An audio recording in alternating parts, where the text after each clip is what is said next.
Hola jóvenes, buenos días, ¿cómo se encuentran el día de hoy? Espero que todos se encuentren pues adecuadamente. En el día de hoy vamos a trabajar números naturales, pero en procesos o procedimientos o ejercicios relacionados con la suma, la resta y la multiplicación de números decimales.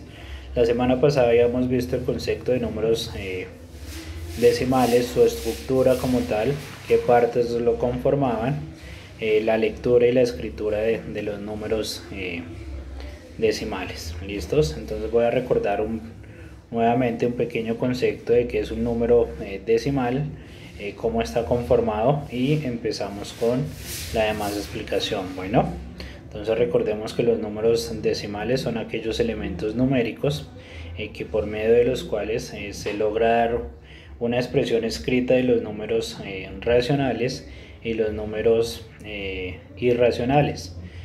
Por lo consiguiente, pues siempre va a estar conformado o compuesto, sin excepción, por dos partes, una parte entera y la otra parte decimal, las cuales pues voy a explicar brevemente nuevamente en caso de que se nos haya olvidado. Igualmente es importante recordarlos para el tema que vamos a desarrollar. ¿Listos?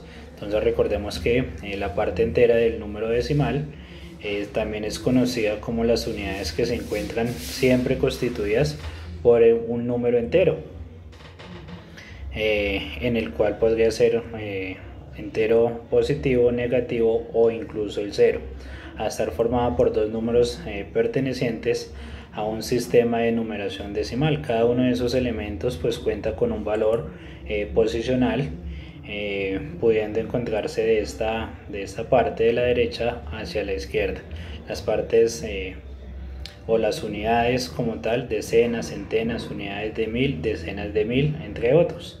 Y la parte decimal, entonces por otro lado, los números decimales pues también contarán con una parte decimal conocida como unidades incompletas, las cuales estarán siempre conformadas por un número menor a la unidad, que se encontrará ubicado en la recta numérica. Un ejemplo: de 0 entre 0 y 1 aproximadamente, con algunos elementos también tendrán un valor posicional de izquierda a derecha en este caso, como lo habíamos trabajado anteriormente. Entonces entre ellas encontramos las décimas, las centésimas, las milésimas, centésimas y 10 milésimas. Esas son las partes decimales y enteras de los números decimales como tal. ¿Listos? Entonces al momento de realizar la adición, vamos a realizar el siguiente proceso. Listo, entonces para la adición de números decimales, entonces tenemos que tener en cuenta los siguientes aspectos. Se debe escribir los sumandos uno debajo del otro, de tal manera que cada coma decimal quede en una sola columna. ¿Listos?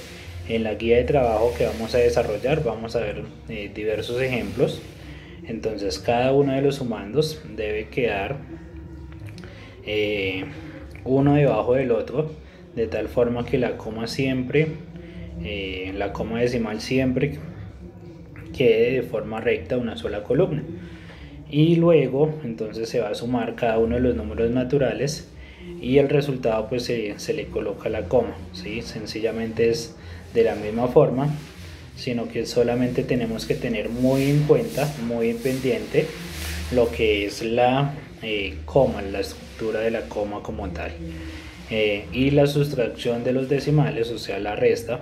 Entonces debe tener los siguientes elementos o los siguientes aspectos para poder desarrollar las operaciones correctamente.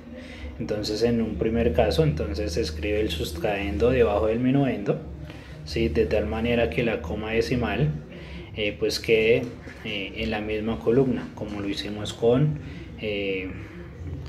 la adición. ¿Listo? Si faltan cifras en el minuendo o en el sustraendo, se van a completar con ceros. ¿Listo? Únicamente con ceros, no podemos colocar otro número sino únicamente con ceros. Y en la tercera parte pues se van a restar como números naturales y se escriben la coma en la columna del sustrayendo. Eso quiere decir que